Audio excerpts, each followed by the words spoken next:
اعوذ باللہ من الشیطان الرجیم بسم اللہ الرحمن الرحیم۔ حدیث نبوی صلی اللہ علیہ وآلہ وسلم ہے کہ انسان پر مصیبت اور بیماریاں کیوں آتی ہیں؟ حضرت سیدنا ابو سعید خدری رضی اللہ عنہ بیان کرتے ہیں کہ رسول اللہ صلی اللہ علیہ وآلہ وسلم نے ارشاد فرمایا، بے شک جناب موسیٰ علیہ السلام نے کہا، اے میرے رب، تو اپنے مومن بندے کو دنیا میں غربت زدہ اور تنگ حال بنا دیتا ہے۔ اتنے میں جناب موسیٰ کے لیے جنت کا دروازہ کھول دیا گیا اور وہ اس کی طرف دیکھنے لگے۔ پھر اللہ تعالیٰ نے کہا، اے موسیٰ، یہ جنت میں نے اس مومن کے لیے تیار کی ہے۔ پھر جناب موسیٰ علیہ السلام نے کہا، اے میرے رب، تیری عزت کی قسم، تیرے جلال کی قسم، اگر اس مومن کے دونوں ہاتھ اور پاؤں کٹے ہوئے ہوں اور پھر اس کو اس کے یوم ولادت سے لے کر روز قیامت تک چہرے کے بل گھسیٹے جاتا رہے اور لیکن اس کا انجام جنت ہوا تو وہ تو یوں سمجھے گا کہ اس نے کبھی کوئی تنگی نہیں دیکھی۔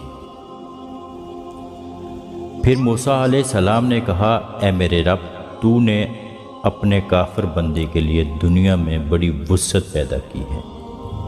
اتنے میں موسیٰ علیہ السلام کے لیے جہنم کی طرف ایک دروازہ کھولا گیا اور ان سے کہا گیا، اے موسیٰ علیہ السلام، یہ جہنم اسی کافر کے لیے تیار کی ہے۔ موسیٰ علیہ السلام نے کہا، اے میرے رب، تیری عزت اور جلال کی قسم، اگر اس کو اس کے یوم تخلیق سے روز قیامت تک پوری دنیا دے دی جائے لیکن اس کا انجام یہ ہوا تو وہ یوں سمجھے گا کہ اس نے کبھی کوئی بلائی نہیں دیکھی۔ عامر رضی اللہ عنہ بیان کرتے ہیں، رسول اللہ صلی اللہ علیہ وآلہ وسلم نے فرمایا، امراض اور ان کے ثواب کا ذکر کیا تو فرمایا، جب مومن کو کوئی بیماری لاحق ہوتی ہے اور پھر اللہ تعالیٰ اسے اس سے عافیت و صحت عطا فرما دیتا ہے تو وہ مرض اس کے سابقہ گناہوں کا کفارہ ہے اور مستقبل کے بارے میں واعظ و نصیحت بن جاتی ہے۔ اور جب منافق بیمار ہوتا ہے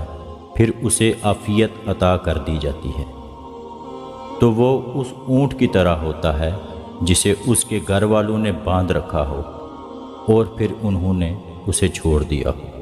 اسے پتہ نہیں ہوتا کہ انہوں نے اسے کیوں باندھا تھا اور کیوں چھوڑا ہے۔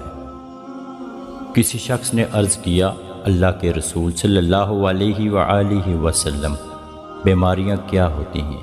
اللہ کی قسم، میں تو کبھی بیمار نہیں ہوا۔ آپ صلی اللہ علیہ وآلہ وسلم نے فرمایا، ہمارے پاس سے چلے جاؤ، تم ہم میں سے نہیں۔